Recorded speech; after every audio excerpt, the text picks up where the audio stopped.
This is a hazel coppice, cut to ground level about 5 years ago. The poles would have been used in fencing.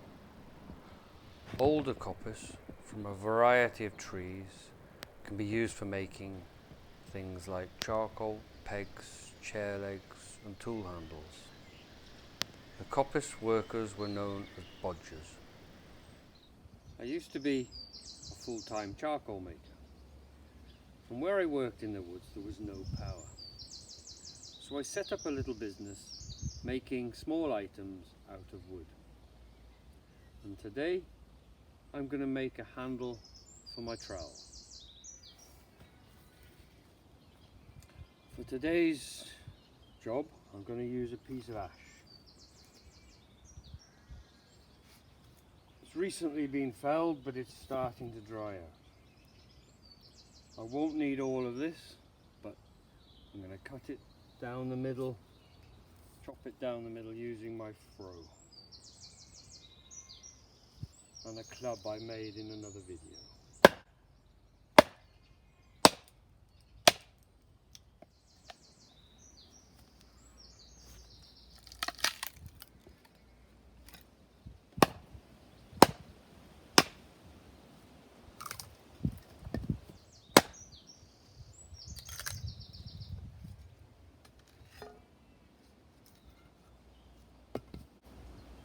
That'll do for the handle. Next stage, we use a side axe. Thumbs out of the way, and we're just going to try and get this as round as we can.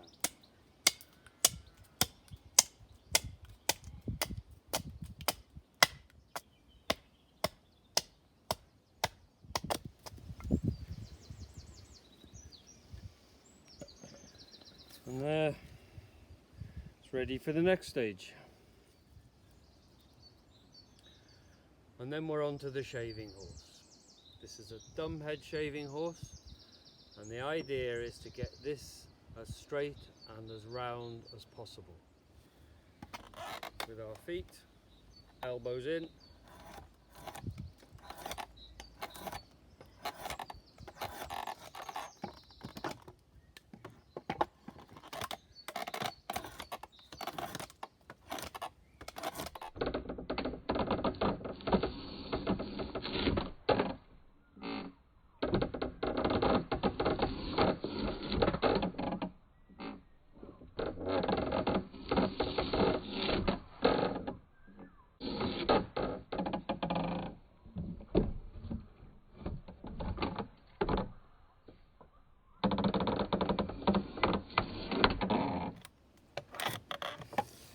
Now I'm looking for it to be straight. This end here has had a knot in it. I don't want that. But the easiest way to find the round is to turn it in your hand and you'll feel it. There's a high point there.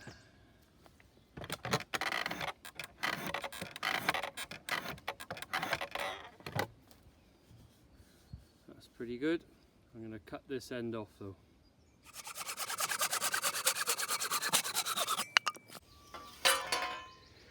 You can see the growth rings better there now. So that plane this way is called a tangential plane, and this way is called a radial plane. It's important to know that when you're doing joints. Here's a pole lathe. So one end of a pole is anchored to the ground. It's supported with an A-frame, and then at the top of the pole is a piece of rope which is then attached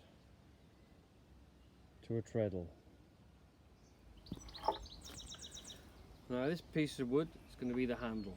It's called a billet, and I'll put a mark in the middle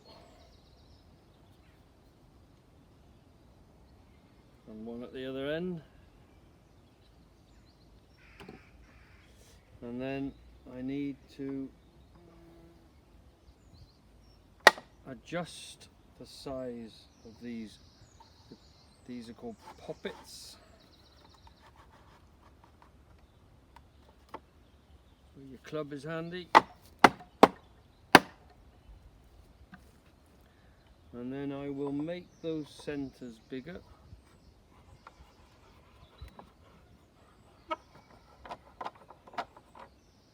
And put some beeswax in as a lubricant.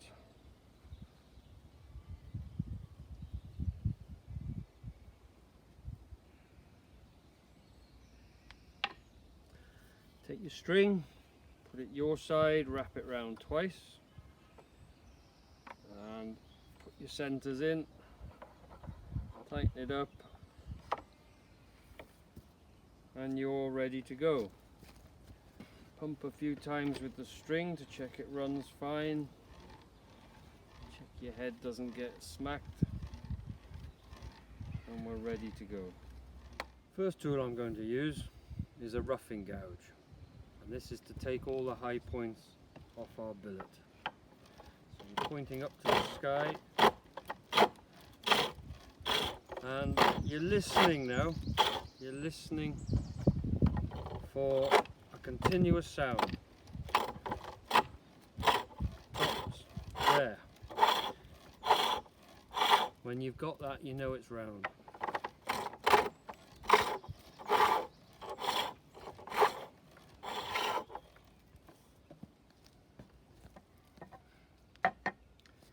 You don't go near the string because you will cut that string, so you turn it round.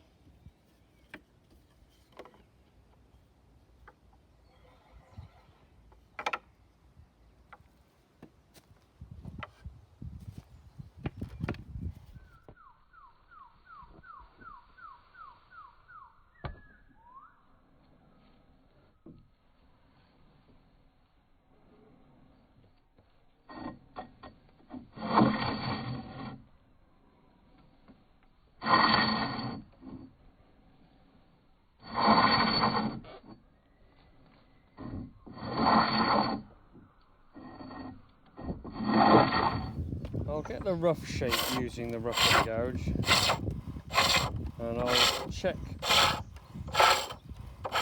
it's okay for my hand. That should be fine. This is just a smoothing plane.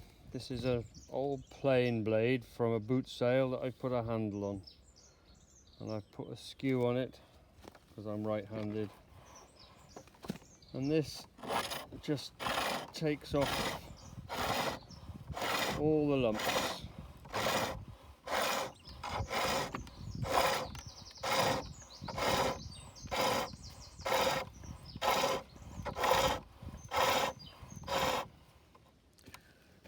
I need to put a ferrule on this end, so I've cut a piece of copper pipe. It's got an internal diameter of 26, so I need to make sure that goes on. Now this will shrink, and it will shrink in an oval because the tangential and radial planes shrink at different rates.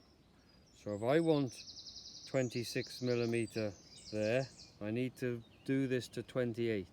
And for that I use a sizing tool.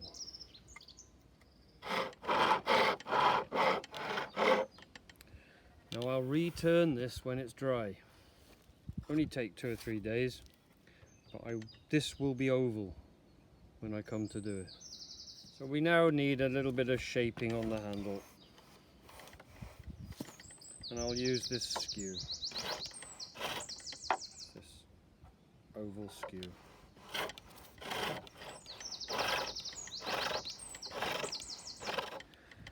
So I want a bit of grip on that.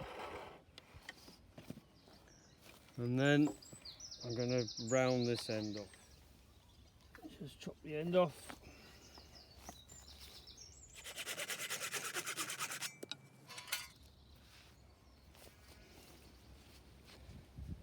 And there, first part of the handle. 2 or 3 days to dry out for the next stage.